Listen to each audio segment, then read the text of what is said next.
이사야 6장 11절부터 13절 말씀입니다. 내가 이르되 주여 어느 때까지니까 하였더니 주께서 대답하시되 성읍들은 횡포하여 주민이 없으며 가옥들에는 사람이 없고 이 토지는 황폐하게 되며 여호와께서 사람들을 멀리 옮기셔서 이 땅 가운데에 황폐한 곳이 많을 때까지니라.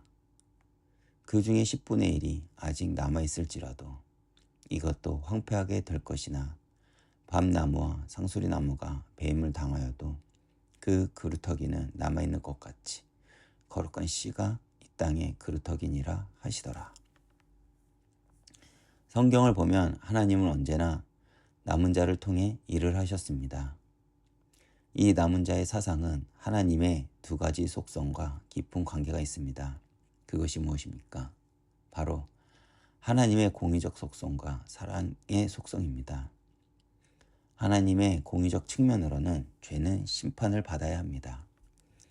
그래서 이사야 6장에 이사야 선지자가 하나님께 죄를 범한 이스라엘이 언제까지 이 심판을 받아야 합니까? 라는 질문 앞에 하나님은 너희가 보고 붙잡았던 모든 것이 황폐해질 때까지다 라고 말씀하십니다. 왜 그렇습니까? 하나님의 공의 앞에서는 죄는 묵과할 수 없기 때문입니다. 그런데 하나님의 사랑은 그들이 심판받아 멸망 가운데로 가게 하는 것이 아니라 그 가운데 그루터기, 즉 남은 자를 통해 다시 회복하실 것이라고 약속을 하십니다. 그것이 하나님의 사랑의 속성입니다. 하나님을 떠난 우리는 죄인입니다. 우리의 속사람은 하나님의 은혜를 경험했음에도 여전히 나 중심으로 살아갑니다. 무슨 말입니까? 마태복음 16장에 예수님의 십자가 사역을 막은 베드로에게 예수님은 사단아 물러가라. 내가 하나님의 일을 생각하지 않고 사람의 일을 생각한다 라고 하며 책망을 하십니다. 다시 말해 사람의 생각, 사람의 기준은 하나님을 대적한다는 것이라는 것입니다. 당장 은혜 받았다고 해서 내 속사람이 완전히 변하는 것이 아니라는 것입니다. 그렇기에 모든 사람은 하나님의 심판 아래 자유로울 수 없습니다. 그런데 그 가운데 하나님은 은혜로 남은 자들을 통해 하나님의 구원의 일을 여전히 하고 계십니다. 그 증거가 심판받을 수밖에 없는 우리에게 그리스도를 보내주시고 이제 그리스도를 영접함으로 구원 얻을 길을 열어주셨습니다. 그리고 이 복된 소식을 하나님은 남은 자를 통해 구원의 사역을 이어가십니다. 이 시대는 영적으로 병들고 황폐해졌습니다.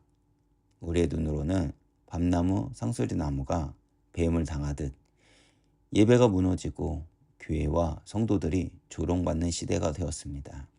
그렇다면 지금 은혜에 반응하는 우리는 이 황폐한 시대의 남은 자들입니다. 그렇다면 우리에게 맡겨진 사명은 무엇입니까? 바로 내가 있는 자리에서 하나님의 구원의 사역을 이어가는 것입니다. 각기 복음을 증거하는 모습은 다르겠지만 그것이 하나님이 우리를 남은 자로 부르신 이유입니다. 오늘도 내가 있는 그 현장에서 그루터기, 즉 남은 자로 부르신 하나님께 반응하며 내가 있는 자리에서 하나님의 구원 사역을 이어가는 하루가 되길 기도합니다. 기도하겠습니다. 하나님, 오늘도 아침을 깨워 주님을 찾게 하시니 감사합니다. 복음이 황폐해진 오늘날 이은교회 성도님들을 남은 자로 부르셨음을 믿습니다. 베어진 그루터기처럼 보이지만 그 안에 심겨진 거룩한 씨가 자라나 성도님들이 있는 그 삶의 자리에서 하나님의 은혜가 증거되어 하나님의 영광이 드러나게 하옵소서. 예수님의 이름으로 기도했습니다. 아멘.